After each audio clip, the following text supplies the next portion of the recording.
¿Qué tal? Y bienvenidos una vez más a esta serie. Haciendo una recapitulación rápida del episodio anterior, vimos cómo los serafines tienen forma de serpiente, mientras que de los querubines se nos da una descripción más exacta en el libro de Ezequiel. De los serafines no, se hace una breve mención, pero por la etimología de la palabra en hebreo se puede deducir, y los judíos lo constatan, los serafines son serpientes aladas, con 6 alas. Ahora, rápidamente vimos en el capítulo también que podía haber una relación entre ellas, que un querubín era un guardián del trono, una saraf era una serpiente ardiente, y podrían haber sido lo mismo. Tenemos las representaciones egipcias que se conectan con las judías, cómo se le llamaba a esta deidad egipcia, a esta entidad que el señor del miedo en el inframundo con múltiples rostros. Tenemos estos sellos que en el tiempo de Isaías representaban escenas donde el trono de Dios estaba guardado no por 4 querubines, sino por 4 serpientes, y en otras ocasiones a Dios le asistían serpientes aladas. Ahora, tengamos también en cuenta cómo a Dios se le estaba representando en este contexto como un disco solar. Entonces, esto podría caer en el paganismo o tal vez no.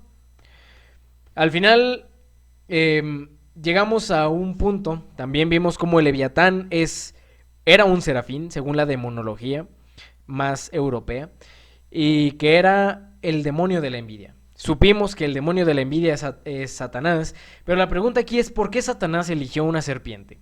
La Biblia textualmente nos dice que Satanás, Lucifer, era un querubín. Entonces la serpiente dijo a la mujer: no moriréis, sino que sabe Dios que el día que comáis de él, serán abiertos vuestros ojos, y seréis como Dios, sabiendo el bien y el mal. Vamos a hacer una puntuación rápida, un paréntesis. Eva es la serpiente, pero la serpiente era astuta, en hebreo arum, más que todos los animales del campo que Jehová había hecho, la cual dijo a la mujer: ¿con que Dios les ha dicho, no coman de todo árbol del huerto? Ahora, Génesis 3:7 nos dice: entonces fueron abiertos los ojos de ambos, Adán y Eva, y conocieron, un conocimiento, mente, que estaban desnudos. La palabra desnudos en hebreo es arumim, en este capítulo de Génesis. Y cosieron hojas de higuera y se hicieron delantales. Vemos que arum y arumim son palabras muy similares. De hecho, arumim es como una especie de plural. La raíz es arum. Pero desnudo y astuto, ¿en qué se relacionan? Bueno, ¿podríamos intercalar los significados? La serpiente estaba desnuda. Eva era la que estaba desnuda. Y sus ojos fueron abiertos. ¿Y vio que eran astutos? Es interesante esta forma de intercalar estas palabras. Los rabinos y cabalistas leen esto en el Génesis en hebreo y entienden que la serpiente no es necesariamente real para ellos, sino que Eva es la serpiente en un determinado simbolismo espiritual. Esto en la cábala no tiene más que ver con la Biblia. Sabemos que esto es literal, pero sí hay un trasfondo espiritual que necesitamos ver. ¿Por qué Arum y Arumim están relacionando a Eva y a la serpiente? Bueno, porque resulta que la serpiente era Arum, y después de que comieron se abrieron sus ojos y se volvieron Arumim, como la serpiente, astutos pero desnudos. ¿Por qué? Primero Eva, porque Eva fue la que se volvió tentadora. El comer del fruto prohibido introdujo a su corazón la mancha del pecado original. Ese ente corruptor, el pecado, que echó raíces y lo llevó a tentar a Adán. La simiente de la serpiente estaba ahora en la mujer. Eso es lo que pasó cuando Eva comió el fruto. El pecado original echó raíces en su corazón. Ahora, muchos de los que están escuchando tal vez digan: no hay pecado original. Bueno, estamos preparando justamente una serie donde se va a abordar una tonelada de evidencia al respecto. Por ahora, quedémonos con esto. Dice en Historia de la Redención: tomó entonces del fruto y comió, e imaginó que sentía el poder vivificante de una nueva y elevada existencia como resultado de la influencia estimulante del fruto prohibido. El fruto prohibido era estimulante. se encontraba en un estado de excitación extraña y antinatural, cuando buscó a su esposo con las manos llenas del fruto prohibido. Las manos llenas. Algunos se imaginan que andaba chorreada como si se comió un mango, pero otros se imaginan que el fruto era pequeña y traía un racimo. Le habló acerca del sabio discurso de la serpiente y manifestó su deseo de llevar a Adán inmediatamente junto al árbol del conocimiento. Le dijo que había comido del fruto, y en lugar de experimentar una sensación de muerte, sentía una influencia estimulante y placentera. Tan pronto como Eva desobedeció, se transformó en un medio poderoso para ocasionar la caída de su esposo. Entonces aquí estamos viendo cómo Eva se volvió la tentadora. Estaba haciendo el papel exacto de la serpiente. Eva se transformó, literalmente. Se hizo una carne con la serpiente. ¿Por qué? Porque recibió su semilla. Esto del pecado original, esto de que el pecado sea una entidad, un algo, está sustentado. Ellen White dice: aunque la tierra estaba condenada por la maldición, la naturaleza debía seguir siendo el libro de texto del hombre. Ya no podía representar la bondad solamente, porque el mal estaba presente en todas partes y arruinaba la tierra. El mar y el aire, con su contacto contaminador, donde antes había estado escrito únicamente el carácter de Dios, el conocimiento del bien, ahora estaba también escrito el carácter de Satanás, el conocimiento del mal. Es interesante ver cómo Ellen White describe este mal como una entidad que arruinaba la tierra, el mar y el aire con su contacto contaminador. Cuando el mal tocaba algo, lo corrompía. Le pasaba el carácter de Satanás.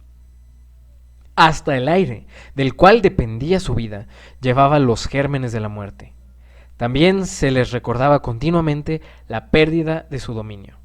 Adán había sido el rey de los seres inferiores, y mientras permaneció fiel a Dios, toda la naturaleza reconoció su gobierno, pero cuando éste perdió su derecho al dominio, el espíritu de rebelión, al cual él mismo había dado entrada, se extendió a toda la creación animal. El pecado realmente es algo, y se extendió por toda la naturaleza. Todo lo que perdieron al ceder a las insinuaciones de Satanás se podía recuperar por medio de Cristo. La naturaleza nos repite también esta indicación. Aunque está manchada por el pecado, la naturaleza está manchada. ¿Por qué? El pecado no solo es una acción, el pecado es un ente. Y ese ente mancha y se extiende. Y aunque la naturaleza está manchada por el pecado, no solo habla de la creación, sino también de la redención.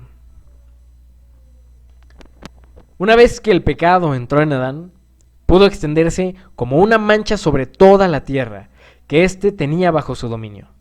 Adán fue tomado del polvo de la tierra, y fue el contacto para que el pecado manchara toda la tierra y su creación. Sin Eva, Satanás no habría concretado este plan. La diosa serpiente de la que ya hemos hablado, es Eva. Ah, caray, ¿no dijimos que era la esposa de Lamec? Es Sila, y luego su hija Naama, y después su nieta Semiramis. Bueno, la diosa serpiente realmente es Eva, porque fue la primera en recibir su semilla. Fue esposa de la serpiente, la recibió en ella y la incubó. Fue la hija de la serpiente, así los llama Cristo, hijos del diablo, a todos los que cometen pecado. Y fue madre del linaje de la serpiente, madre de serpientes, madre de dragones. Así que, una trinidad, tan solo en Eva. Qué curioso, porque a la Virgen María se le llama hija del Padre, madre del Hijo y esposa del Espíritu Santo. Y la que realmente hace esto es Eva con la serpiente. Ahora, el culto a la diosa comenzó antes del diluvio. Lo vimos de una manera resumida en capítulos anteriores, con Sila y con Naama, quienes fueron las diosas, pero que a su vez se estaban poniendo en el papel de Eva. ¿Por qué?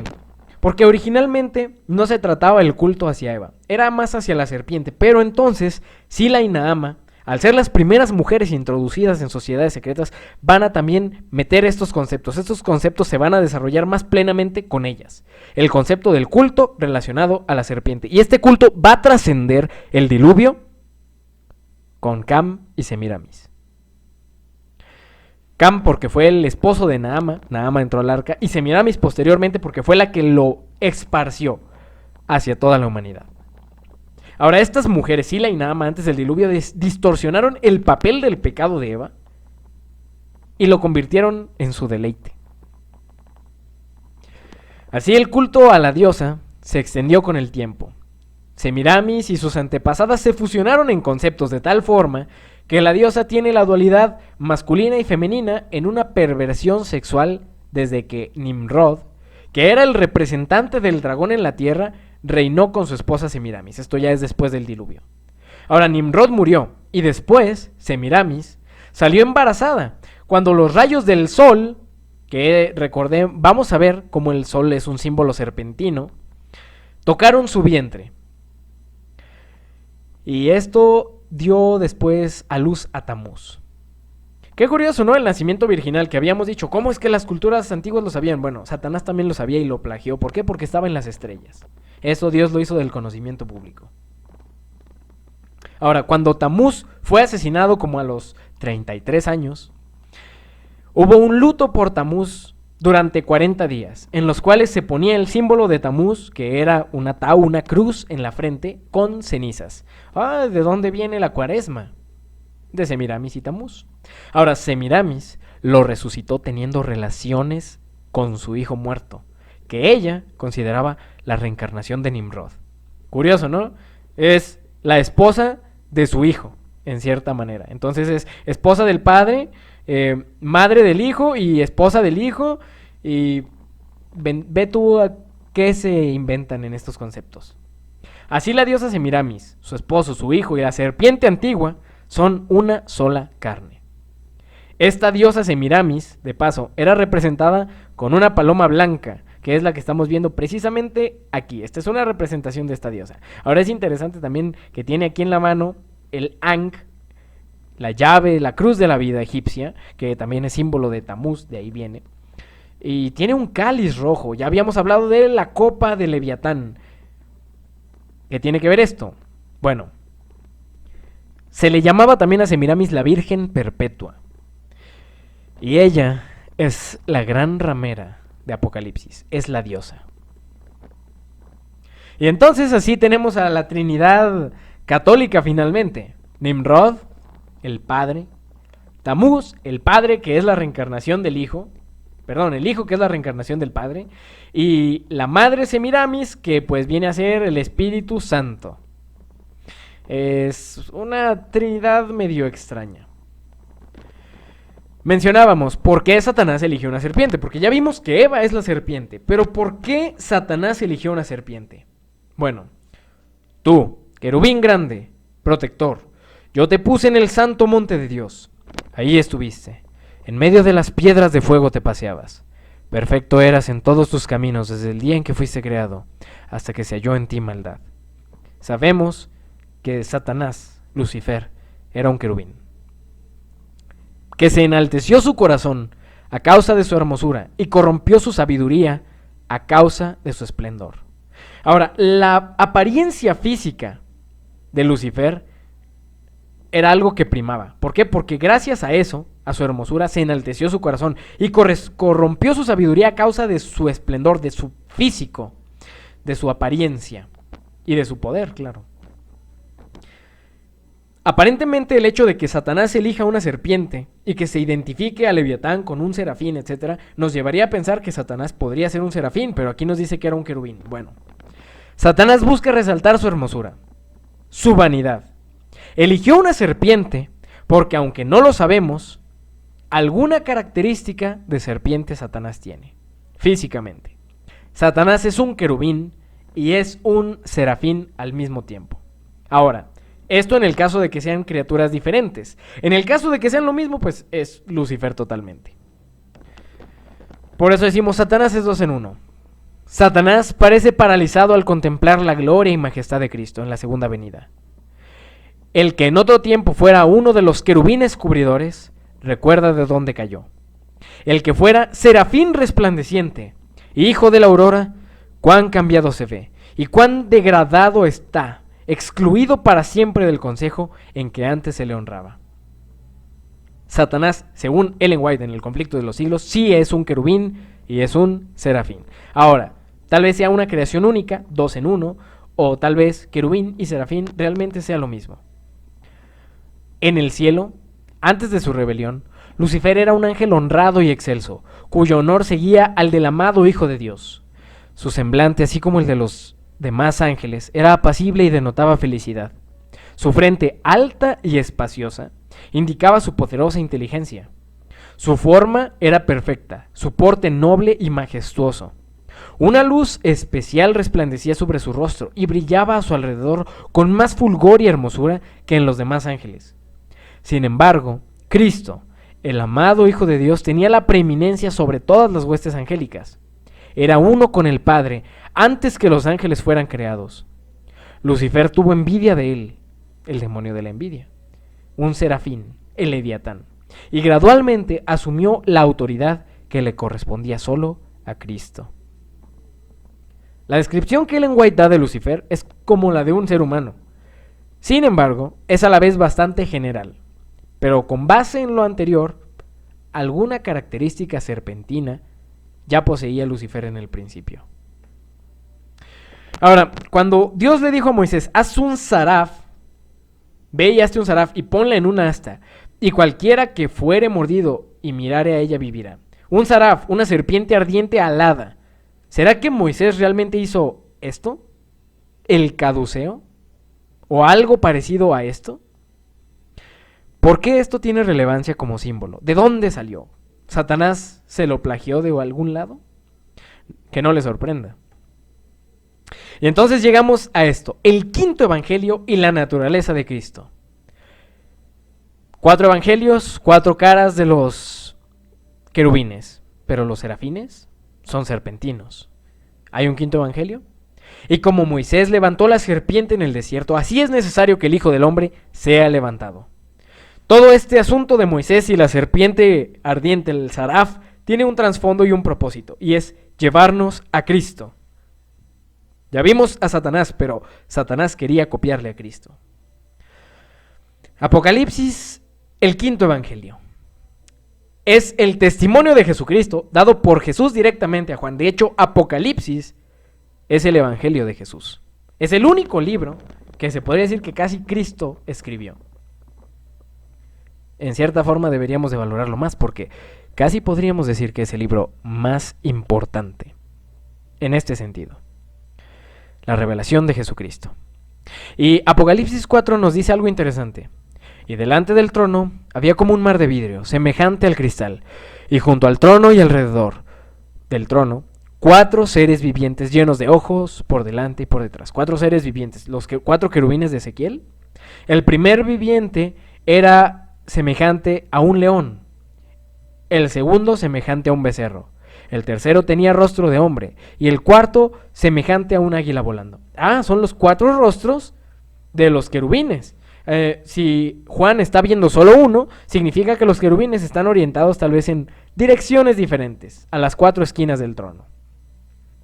Sin embargo, versículo 8, y los 4 seres vivientes tenían cada uno 6 alas.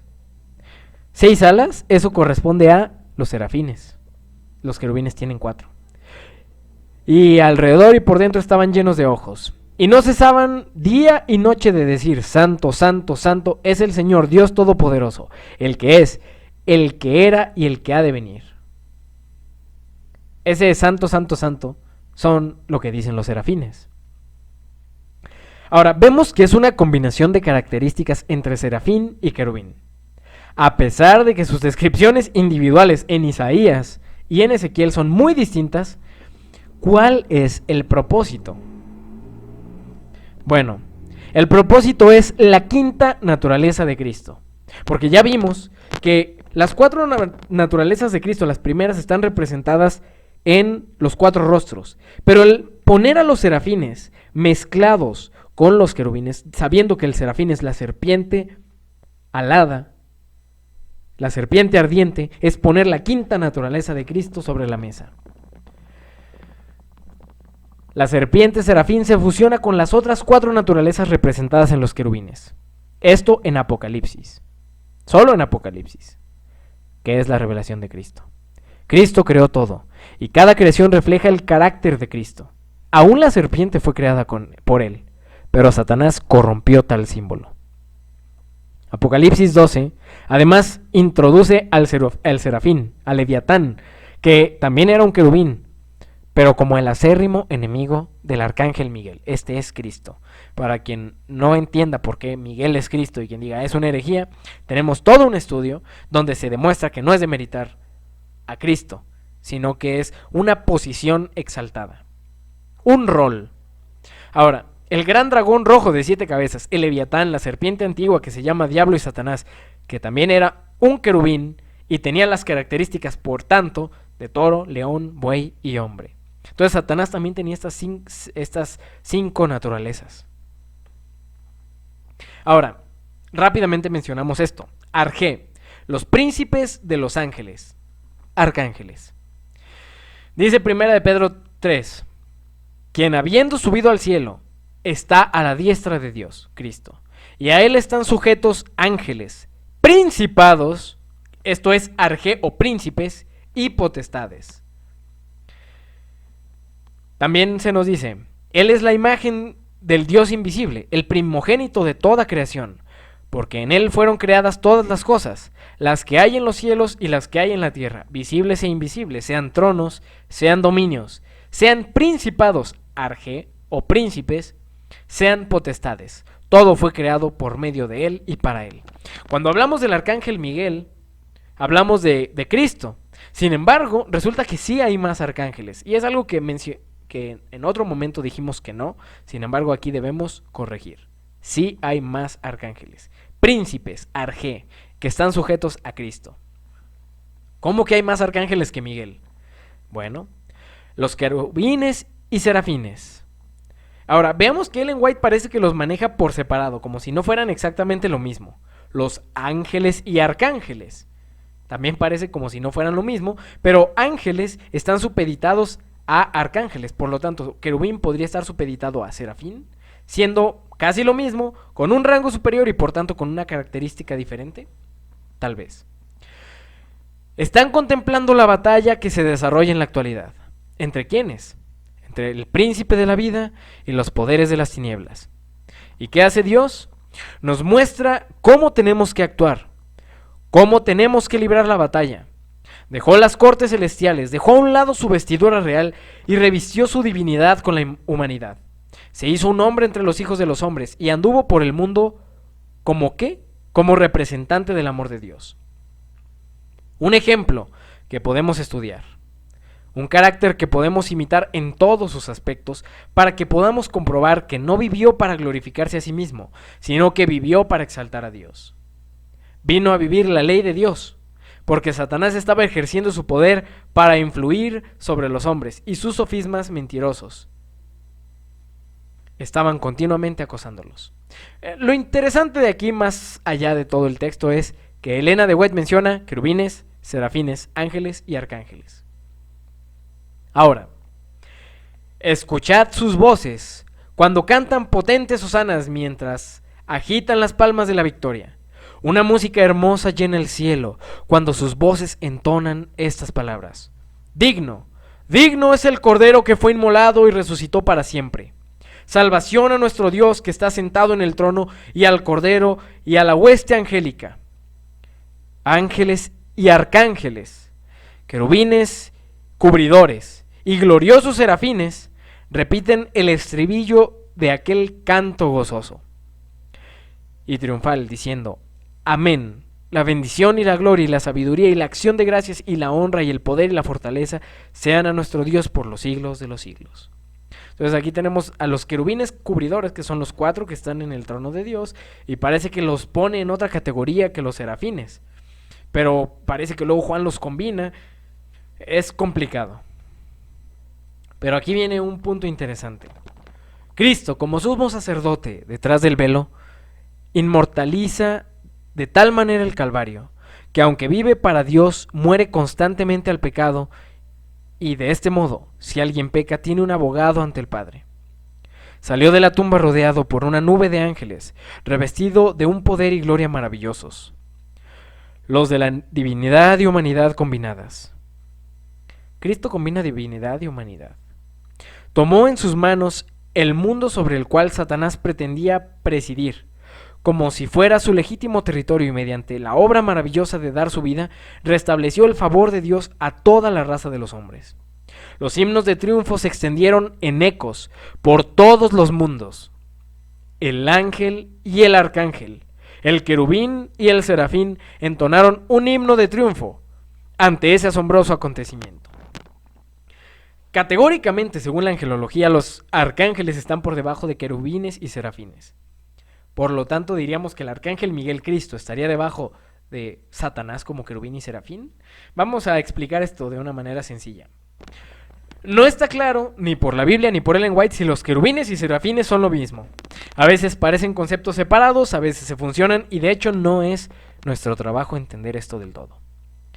Dice 1 Corintios, sino que como está escrito, cosas que ojo no vio, ni oído oyó, ni han entrado al corazón del hombre, son las que Dios ha preparado para todos los que le aman. Entonces son cosas que no entendemos. Y no tenemos por qué entenderlas aquí hasta que estemos en el cielo. Pero, Historia de la Redención dice, rebelarse contra el gobierno de Dios era un crimen enorme. Todo el cielo parecía estar en conmoción. Los ángeles se ordenaron en compañías.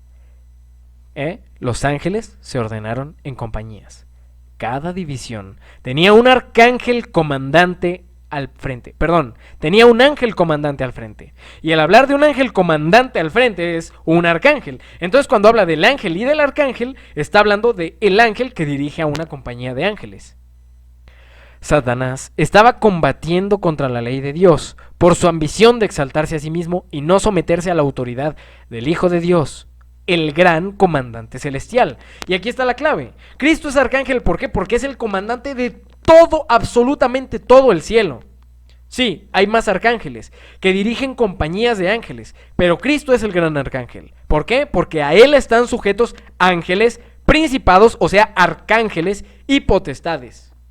Primera de Pedro 3. Y aquí es donde se pone interesante. Si hay más arcángeles, la rebelión se originó con Satanás. A pesar de la posición exaltada que ocupaba entre las huestes celestiales, se sintió insatisfecho porque no se le concedió el honor supremo. Por lo tanto, cuestionó los propósitos de Dios e impugnó su justicia.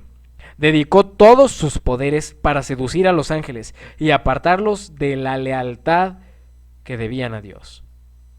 El hecho de que era un arcángel glorioso y poderoso le permitió ejercer una poderosa influencia. Satanás era querubín, serafín y arcángel. ¿Por qué? Porque después de Cristo, Lucifer se encargaba de dirigir a todos los ángeles absolutamente. Y es interesante pensar que Cristo mantenía normalmente una especie de perfil más bajo. Sus quejas de Satanás contra el gobierno de Dios al principio no encontraron ningún apoyo. Sin embargo, siendo instados una y otra vez, finalmente fueron aceptados por aquellos que antes habían sido leales y felices súbditos del Rey del Cielo. No había sombra de justificación o excusa para el descontento, pero la envidia del Leviatán, del Serafín y los celos, una vez acariciados, ganaron su poder, que paralizó la razón y destruyó el honor y la lealtad. Satanás creó esa semilla. Ese es el misterio de la iniquidad. ¿Cómo surgió eso? ¿Cómo surgió ese ente que mancha en el corazón de Lucifer? Que era algo que no tenía que estar allí. Como resultado, Satanás y todos sus simpatizantes fueron expulsados del cielo. Y hubo una gran guerra en el cielo. Miguel, el arcángel, contra Satanás, el arcángel. Miguel, que tiene las naturalezas de carácter de león, buey, hombre y águila, y Satanás, que era un querubín cubridor y también tenía estos 4 aspectos. Miguel, que vamos a ver que tiene la naturaleza de la serpiente porque él mismo se compara con ella. Y Satanás, que era el serafín resplandeciente. Miguel, el dragón, Bueno, él creó a Leviatán, también tiene su carácter contra Satanás, el gran dragón, el Leviatán, el serafín, el demonio de la envidia. Apocalipsis es el quinto evangelio. Presenta la quinta naturaleza de Cristo, la de serpiente, al combinar a los serafines y querubines, además de que introduce al dragón antagonista. Y nos va a mostrar la naturaleza serpentina de Jesús. Ah, caray, ¿naturaleza serpentina de Jesús o de dragón? Sí, Cristo tiene una naturaleza así. Y entonces, esto lo vamos a dejar para temas subsiguientes. Por ahora hemos visto aspectos bastante interesantes y a veces desconocidos, que a veces no se comprenden. Sin embargo, todavía hay mucho que escarbar aquí. Y vamos a entender cómo es que Cristo es el dragón.